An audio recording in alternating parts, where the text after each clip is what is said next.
ಈಗ ಶುರುವಾಗುತ್ತೆ ರಾಜ್ಯದ ಮಹಾ ವಾಕ್ಸಮರ ಜನತಾ ಅದಾಲತ್ ನಿಮ್ಮ ಲಕ್ಷ್ಮೀ ಪ್ರಸಾದ್ ಜೊತೆ. ಸೆಂಡ್ ಮೈ ಗಿಫ್ಟ್ ಅರ್ಪಿಸುವ ಜನತಾ ಅದಾಲತ್ ಇದು ಜನಶ್ರೀ ಅದಾಲತ್. ಜನರ ಸಮಸ್ಯೆಗಳನ್ನ, ಜನರ ಪ್ರಶ್ನೆಗಳನ್ನ ಈ ಒಂದು ವಿಚಾರಣೆಯಲ್ಲಿಟ್ಟು ಉತ್ತರವನ್ನ ತೆಗೆದುಕೊಳ್ಳುವಂತ ಕಾರ್ಯಕ್ರಮ ಇದು. ಇವತ್ತಿನ ವಿಚಾರಣೆಗೆ ಹಾಜರಾಗಿದ್ದಾರೆ ಪೊಲೀಸ್ ಮಹಾನಿರ್ದೇಶಕರಾದಂತಹ ಓಂ ಪ್ರಕಾಶ್ ರಾವ್ ಅವರು. ವಿಚಾರಣೆಗೆ ಓಂ ಪ್ರಕಾಶ್ ರಾವ್ ಅವರನ್ನ ವೆಲ್ಕಮ್ ಮಾಡ್ತಾ ಇದ್ದೀನಿ.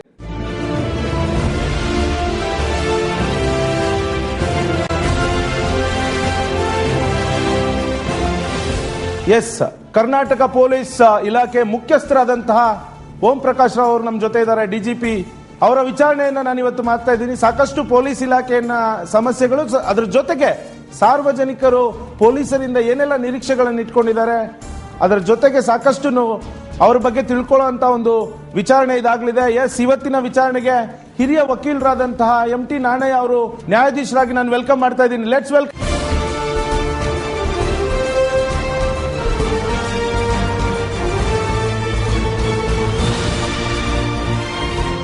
ಎಸ್, ಪೊಲೀಸ್ ಇಲಾಖೆ ಅಂದರೆ ಜನಸ್ನೇಹಿ ಆಗಿರಬೇಕು, ಸಾಕಷ್ಟು ಸಾರ್ವಜನಿಕರಿಗೆ ಅನುಕೂಲವಾಗಬೇಕು ಅನ್ನೋ ಒಂದು ಮಾತು ಸಾರ್ವಜನಿಕ ವಲಯದಲ್ಲಿ ಕೇಳಿ ಬಂದ್ರೆ, ಇನ್ನು ಪೊಲೀಸ್ ಇಲಾಖೆಯಲ್ಲೇ ಸಾಕಷ್ಟು ಅಭಿವೃದ್ಧಿ ಆಗಬೇಕಾಗಿದೆ, ಪೊಲೀಸ್ ಗುಣಮಟ್ಟ ಹೆಚ್ಚಿಸಬೇಕಾಗಿದೆ ಅನ್ನೋ ಕೂಗು ಕೂಡ ಕೇಳಿ ಬರ್ತಾ ಇದೆ. ಈ ಎಲ್ಲದರ ಬಗ್ಗೆ ಇವತ್ತು ಏನು ಕರ್ನಾಟಕ ರಾಜ್ಯ ಪೊಲೀಸ್ ಮಹಾನಿರ್ದೇಶಕರಾಗಿರುವಂತಹ ಓಂ ಪ್ರಕಾಶ್ ರಾವ್ ಅವರನ್ನ ನಾವು ಕೇಳೋಣ. ಅದರ ಜೊತೆಗೆ ಅವರ ಒಂದು ಪರಿಚಯ ಕೂಡ ನಾನು ಈ ಒಂದು ಕಾರ್ಯಕ್ರಮದಲ್ಲಿ ಮಾಡಿಸ್ಕೊಡ್ತೀನಿ. ಹೀಗಾಗಿ ಈ ಒಂದು ಅದಾಲತ್ನ ವಿಚಾರಣೆಯನ್ನ, ಓಂ ಪ್ರಕಾಶ್ ರಾವ್ ಅವರ ವಿಚಾರಣೆಯನ್ನ ನಡೆಸೋದಕ್ಕೆ ಅನುಮತಿ ನೀಡಬೇಕಾಗಿ ಇವತ್ತಿನ ನ್ಯಾಯಾಧೀಶರಾದಂತಹ MT ನಾಣಯ್ಯ ಅವರನ್ನು ಕೇಳ್ಕೊತೀನಿ. ಆಯ್ತು, ಇವತ್ತಿನ ಕಾರ್ಯಕಲಾಪವನ್ನು ಮುಂದುವರಿಸಿ. Yes sir, police ಮಹಾನಿರ್ದೇಶಕರಾದಂತಹ Om Prakash Rao ಅವರನ್ನ ವಿಚಾರಣೆ ಆರಂಭ ಮಾಡ್ತಾ ಇದ್ದೀವಿ. ವಿಚಾರಣೆ ಆರಂಭಕ್ಕೂ ಮುಂಚೆ ನೀವು ಬಹುಶಃ ನಿರೀಕ್ಷೆ ಮಾಡಿರ್ಬೋದು, ಇಲಾಖೆಯಲ್ಲಿರುವಂತಹ ನ್ಯೂನ್ಯತೆಗಳು ಅಥವಾ ಜನರ ನಿರೀಕ್ಷೆಗಳನ್ನು ಕೇಳೋದಕ್ಕೂ ಮುಂಚೆ ಒಬ್ಬ ಪೊಲೀಸ್ ಮಹಾನಿರ್ದೇಶಕರು, ಇಡೀ ಪೊಲೀಸ್ ಇಲಾಖೆಯ ಮುಖ್ಯಸ್ಥರು ಒಂದು ಜನರಲ್ ಕ್ವಶನ್ ಕೇಳಬೇಕು ಅನ್ಸುತ್ತೆ. ಪೊಲೀಸ್ ಇಲಾಖೆಗೆ ಬರುವಂತಹ ನಿಟ್ಟಿನಲ್ಲಿ ನಿಮ್ಮ ಒಂದು ಅದು ಚಾಯ್ಸ್ ಆಗಿತ್ತಾ, ಚಾನ್ಸ್ ಆಗಿತ್ತಾ? ಪೊಲೀಸ್ ಇಲಾಖೆಗೆ ನಾನು ಬಂದಾಗ ಆಕ್ಚುಲಿ ಮನಸ್ಸಿನಲ್ಲಿ ಇತ್ತು, ಏನಾದರೂ ಪೊಲೀಸ್ ಆದರೆ ಒಳ್ಳೇದು ಅಂತ. ಆದರೆ ಪೊಲೀಸ್ ಆಗಲೇಬೇಕು ಅಂತ ಏನಿರಲಿಲ್ಲ. ಇದು ಒಂಥರ ಪಾರ್ಷಿಯಲಿ ಚಾನ್ಸ್ ಹೇಳ್ಬೋದು. ಯಾಕೆಂದರೆ ಸಿವಿಲ್ ಸರ್ವಿಸ್ ಎಕ್ಸಾಮ್ ಬರೆಯುವಾಗ ನಿಮಗೆ ನಿಮ್ಮ ಮೆರಿಟು ಮತ್ತು ನಿಮ್ಮ ಚಾಯ್ಸು ಮತ್ತು ವೇಕೆನ್ಸೀಸು ಯಾವ್ಯಾವ ಸರ್ವಿಸ್ನಲ್ಲಿ ಎಷ್ಟೆಷ್ಟಿದೆ ಅಂತ ಅದು ಆದಮೇಲೆ ನಮಗೆ ಒಂದು ಸರ್ವಿಸ್ ಕೊಡ್ತಾರೆ.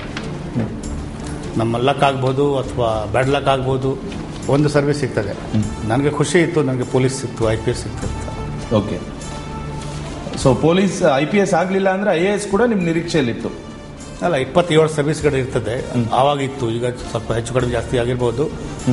ಆವಾಗ ನಮ್ಮ ಮೆರಿಟ್ ಮೇಲೆ ನಮ್ಮ ಎಷ್ಟು ವೇಕೆನ್ಸಿಗಳಿದೆ ಪ್ರತಿ ಸರ್ವಿಸ್ಗಳಲ್ಲಿ, ಆಮೇಲೆ ಎಲ್ಲರದ್ದು ಚಾಯ್ಸ್ ಹೇಗಿದೆ ಆ ಪ್ರಕಾರ ಒಂದು ಸರ್ವಿಸ್ ಅಲಾಟ್ ಆಗ್ತದೆ. ಓಕೆ, ನಮಗೆ ಈ ಸರ್ವಿಸ್ ಅಲಾಟ್ ಆಯಿತು. ಎಸ್, ಇವತ್ತು ಪೊಲೀಸ್ ಕರ್ನಾಟಕ ಪೊಲೀಸ್ ಇಲಾಖೆಯ ಮುಖ್ಯಸ್ಥರಾಗಿದೆ ಸರ್. ನೀವು ನಡೆದು ಬಂದಂತಹ ಹಾದಿ, ನಿಮ್ಮ ಇಡೀ ಪೊಲೀಸ್ ಇಲಾಖೆಯ ಅನುಭವ ಏನಿದೆ, ಈ ಅನುಭವವನ್ನು ಪ್ರಮುಖವಾಗಿ ನಾನು ಮಾಡಿದ ನಿಮಗೆ ಇನ್ನೂ ನೆನಪಿರುವಂತಹ ಯಾವುದಾದ್ರೂ ಒಂದಷ್ಟು ಅಂಶಗಳನ್ನ ಇವತ್ತಿನ ವಿಚಾರಣೆಯಲ್ಲಿ ಹೇಳ್ಬೋದಲ್ಲ? 1981 1981ನೇ ಇಸ್ವಿನಲ್ಲಿ ನನಗೆ ಪೊಲೀಸ್ ಸೇವೆಗೆ ಸೆಲೆಕ್ಷನ್ ಆಯಿತು, ಜಾಯ್ನ್ ಆದೆ.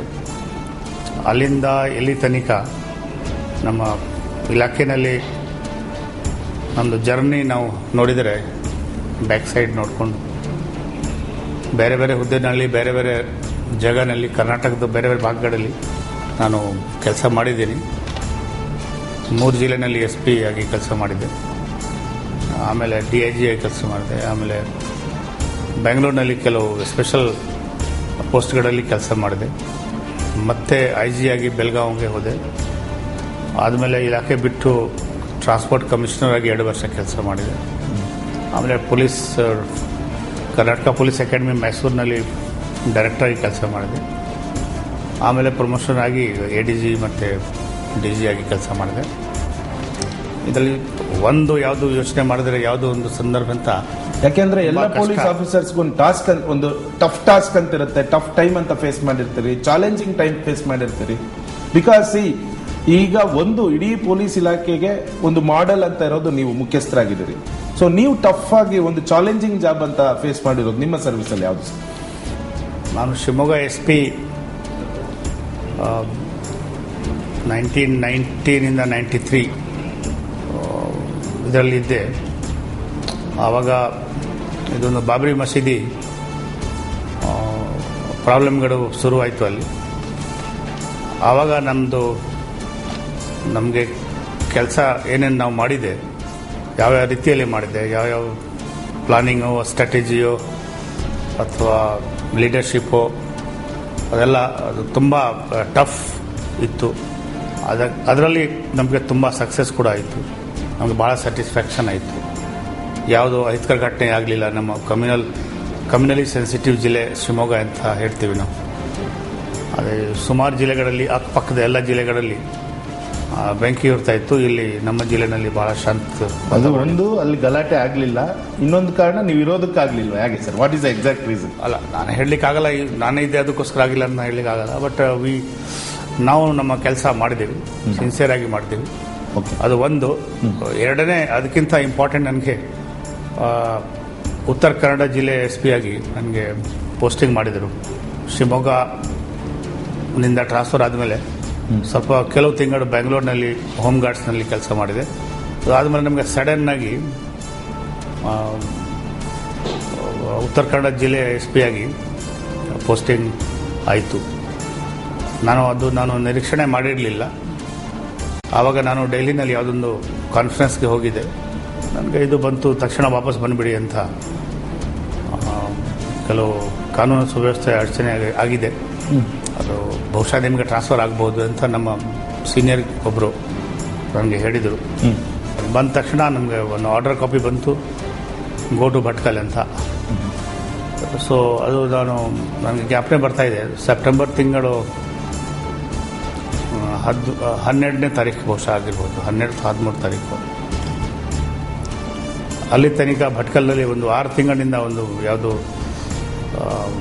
ವಾತಾವರಣ ಏನಿತ್ತು, ಕಮ್ಯುನಲ್ ವಾತಾವರಣ, ಅದು ಸುಮಾರು 20 ಜನ ಅಮಾಯಕಕ್ಕೆ ಜೀವ ಹೋಗಿಬಿಟ್ಟಿತ್ತು. ಅಷ್ಟು ಅದಕ್ಕೆ ಸುಮಾರು ಕೋಟಿಗಟ್ಟಲೆ ಪ್ರಾಪರ್ಟಿಗಳು ನಾಶ ಆಗಿತ್ತು. ಆಮೇಲೆ ಸುಮಾರು ಜನಕ್ಕೆ ಗಾಯಗಳಾಗಿತ್ತು. ಆವಾಗ ನಾನು ಅಲ್ಲಿ ಹೋಗಿ ರಿಪೋರ್ಟ್ ಮಾಡಿದೆ. ಅಲ್ಲಿಂದ 15ನೇ ಡಿಸೆಂಬರ್ 1995ನೇ ಆ ತಾರೀಕು ತನಕ ನಾನು ಅಲ್ಲಿ ಕೆಲಸ ಮಾಡಿದೆ. ನನ್ನ ಕಾಲಿನಲ್ಲಿ ಒಂದು ಚಾಲೆಂಜ್ ಆಗಿ ತಗೊಂಡಿದ್ದೆ. ಆ ಭಟ್ಕಲ್ ಭಟ್ಕಲ್ನಲ್ಲಿ ಆದಂಥ ಕೋಮು ಗಲಭೆ ಶಾಂತ ಆಯಿತು. ಯಾರ್ದು ಪ್ರಾಣಹಾನಿ ಆಗಿಲ್ಲ, ಯಾವುದು ಗಲಾಟೆ ಆಗಿಲ್ಲ, ಎಲ್ಲ ತನ್ನಾಯಿತು. ಅದು ಒಂದು ನಮಗೆ ಭಾಳ ಸಂತೋಷ ಆಯಿತು. ಆದರೆ ನಾವು ಅದರ ಹಿಂದೆ ಏನು ಶ್ರಮ ಪಟ್ಟಿದ್ದೇವೆ, ನಾನು ಶ್ರಮ ಪಟ್ಟಿದ್ದೆ, ನಮ್ಮ ಸ್ಟಾಫು, ನಮ್ಮ ಆಫೀಸರ್ಸು, ನಮ್ಮ ಕಾನ್ಸ್ಟೇಬಲ್ಗಳು, ನಮ್ಮ KSRPನವರು, DR ನವರು ಎಲ್ಲರೂ ಏನೇನು ಕೆಲಸ ಮಾಡಿದರು ನಾವಿಲ್ಲಿ ಬಾಯಿನಲ್ಲಿ ಹೇಳಲಿಕ್ಕಾಗಲ್ಲ.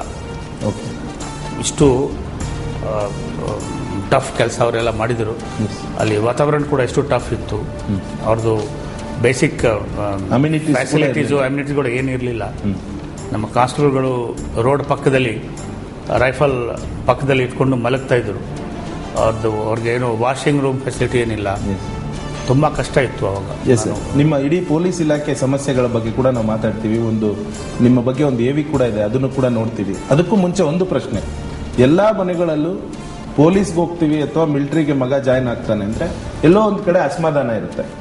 ಅದೇ ರೀತಿ ಅಸಮಾಧಾನ ಆಯ್ತಾ, ಅಥವಾ ನಿಮ್ಮ ಒಂದು ಫ್ಯಾಮಿಲಿ ಬ್ಯಾಕ್ಗ್ರೌಂಡ್, ನಿಮ್ಮ ಫ್ಯಾಮಿಲಿ ಬಗ್ಗೆ ತಿಳ್ಕೋಬೇಕು ಅನ್ನೋ ಕುತೂಹಲ ಸಾಕಷ್ಟು ಮಂದಿಗಿದೆ, ಅದು ಹೇಳೋದಾದ್ರೆ? ನಾನು ಒಂದು ಗ್ರಾಮಾಂತರ ಪ್ರದೇಶದಿಂದ ಬಂದಿದ್ದೇನೆ. ಮೂಲಭೂತವಾಗಿ ಹೇಳಿದ್ರೆ ನಮ್ಮ ಅಪ್ಪ ಅವರು ಒಂದು LICನಲ್ಲಿ ಕೆಲಸ ಮಾಡಿದ್ರು, ಸ್ವಲ್ಪ ಪಟ್ಟಣ ಪ್ರದೇಶಕ್ಕೆ ಬಂದರು. ಆದರೆ ನಮ್ಮ ರೂಟ್ಸ್ ಎಲ್ಲ ಓದಿಲ್ಲ ಹಳ್ಳಿಲೇ?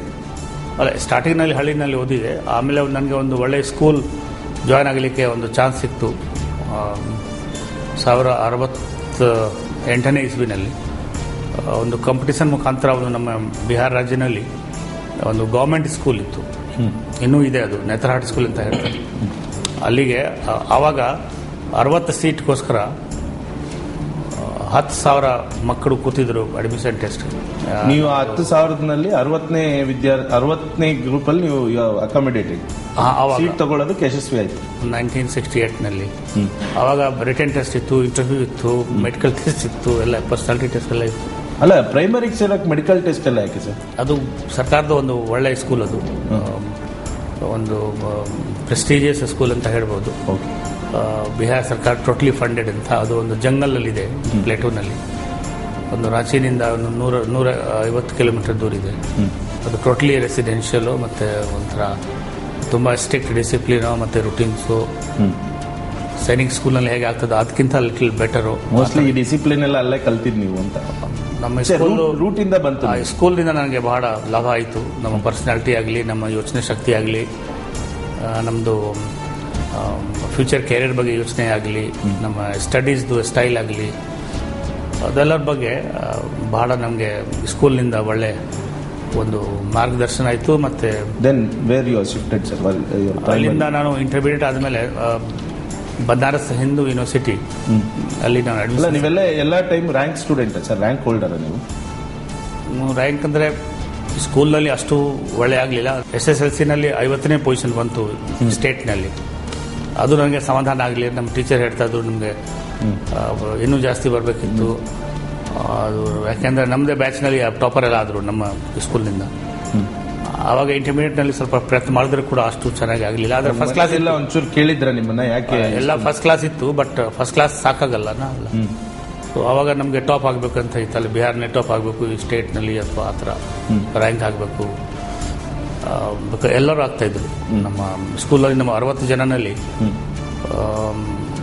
ಅಟ್ಲೀಸ್ಟ್ 40 ಜನ ವಿದಿನ್ 50 ಇದ್ದರು. ಆಮೇಲೆ ನಾನು ಟ್ರೈ ಮಾಡ್ತಾಯಿದ್ದೆ ಮೆಡಿಕಲ್ ಟೆಸ್ಟ್ ಅಪಿಯರ್ ಆಗಲಿಕ್ಕೆ. ಒಂದು ಸರಿ ಟ್ರೈ ಮಾಡಿದೆ, ಅದು ಸಕ್ಸಸ್ ಆಗಿಲ್ಲ. ಅದಕ್ಕೆ ನಾವು ವೇಸ್ಟ್ ಮಾಡೋದು ಬೇಡ ಟೈಮು, ನಾವು ಸ್ವಲ್ಪ ಒಳ್ಳೆ ಎಜುಕೇಷನ್ BSc ಓದೋಣ ಅಂತ ನಾನು BHUನಲ್ಲಿ ಅಡ್ಮಿಷನ್ ಸಿಕ್ತು. ಜಿಯಾಲಜಿ, ಜಿಯೋಗ್ರಫಿ, ಕೆಮಿಸ್ಟ್ರಿ ಕಾಂಬಿನೇಷನ್ ಬಂತು ನನಗೆ. So where you are very weak sir? ಮ್ಯಾಥ್ಸಾ ಯಾವುದು? ಮ್ಯಾಥ್ನಲ್ಲಿ ಸ್ವಲ್ಪ ನನಗೆ ಕಷ್ಟ ಇತ್ತು. ಬಟ್ ಜಿಯಾಲಜಿ, ಜಿಯೋಗ್ರಫಿ ಚೆನ್ನಾಗಿತ್ತು. ಕೆಮಿಸ್ಟ್ರಿನಲ್ಲಿ ಸ್ವಲ್ಪ ಕಷ್ಟ ಇತ್ತು. ಬಟ್ ಅದು ಅಡ್ಮಿಷನ್ ಆದಮೇಲೆ ನನಗೆ 2 ವರ್ಷ ಇತ್ತು ಅಲ್ಲಿ BSc.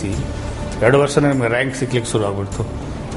BSc ಸೆಕೆಂಡ್ನಲ್ಲಿ ಸಿಗಲಿಲ್ಲ, ಥರ್ಡ್ನಲ್ಲಿ ರ್ಯಾಂಕ್ ಸಿಕ್ತು, ಫಸ್ಟ್ ಪೊಸಿಷನ್.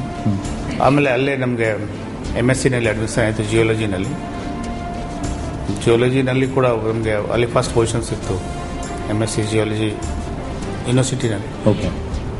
ಅದಾದಮೇಲೆ ನನಗೆ 2-3 ಕಡೆಯಿಂದ ಆಫರ್ ಬಂತು. UPSC ಎಕ್ಸಾಮ್, ಇದು ಫಸ್ಟ್ ಎಕ್ಸಾಮ್ ಇರಲಿಲ್ಲ. ಇದಕ್ಕಿಂತ ಮೊದಲೇ ಒಂದು ಜಿಯಾಲಜಿಸ್ಟ್ ಎಕ್ಸಾಮ್ ಅಂತ ಆಗ್ತದೆ, ಆಲ್ ಇಂಡಿಯಾ. ಅದು UPSC ಕಂಡಕ್ಟ್ ಮಾಡ್ತದೆ. ಯಾರು MSc ಆಗಿದ್ದಾರೆ ಜಿಯಾಲಜಿಯಿಂದ ಅವ್ರಿಗೆ ಅರ್ಹತೆ ಇರ್ತದೆ, ಅಪೇರ್ ಆಗಲಿಕ್ಕೆ ಚಾನ್ಸ್ ಇರ್ತದೆ. ಅದರಲ್ಲಿ ನಾನು ಭಾಗವಹಿಸಿದೆ. ಅದರಲ್ಲಿ ಕೂಡ ನಾನು UPSCನಲ್ಲಿ ಹೋಗಿ ಇಂಟರ್ವ್ಯೂ ಫೇಸ್ ಮಾಡಿದೆ. ಅಲ್ಲಿ ಕೂಡ ನಮಗೆ 9th ಪೊಸಿಷನ್ ಬಂತು, ಜಿಯಾಲಜಿಸ್ಟ್ GSI ಅಂತ ಹೇಳ್ತಾರೆ. ಆಲ್ ಆರ್ ಕ್ಯೂರಿಯಸ್ ಸರ್, ನೀವು UPSC ಎಕ್ಸಾಮ್ ಬರೆದಾಗ ಎಷ್ಟು ರ್ಯಾಂಕ್ ನಿಮ್ದು ಅಂತ? ಈ ಸಿವಿಲ್ ಸರ್ವಿಸ್ಗೆ? ಸಿವಿಲ್ ಸರ್ವಿಸ್ಗೆ 201. ಓಕೆ. ಔಟ್ ಆಫ್ 900 ಸಮಥಿಂಗ್, ಜ್ಞಾಪನೆ ಬರ್ತಾ ಇಲ್ಲ. ಟೋಟಲ್ 900 ಇಷ್ಟು ಸೆಲೆಕ್ಟ್ ಮಾಡಿತ್ತು. ಅದೇ 201 ಇತ್ತು. ಎಸ್ ವೀಕ್ಷಕರೇ, ಸೆಂಡ್ ಮೈ ಗಿಫ್ಟ್ ಡೆಲಿವರಿಂಗ್ ಎಮೋಷನ್ಸ್ ಅರ್ಪಿಸುವ ಜನತಾ ಅದಾಲತ್, ಇದು ಜನಶ್ರೀ ಅದಾಲತ್ನಲ್ಲಿ ಈಗ ಒಂದು ಬ್ರೇಕ್ ಇರುತ್ತೆ. ಬ್ರೇಕ್ನ ನಂತರ ಕರ್ನಾಟಕ ಪೊಲೀಸ್ ಮಹಾನಿರ್ದೇಶಕರಾಗಿರುವಂತಹ ಓಂ ಪ್ರಕಾಶ್ ರಾವ್ ಅವರ ವಿಚಾರಣೆ ಮುಂದುವರಿಯುತ್ತೆ.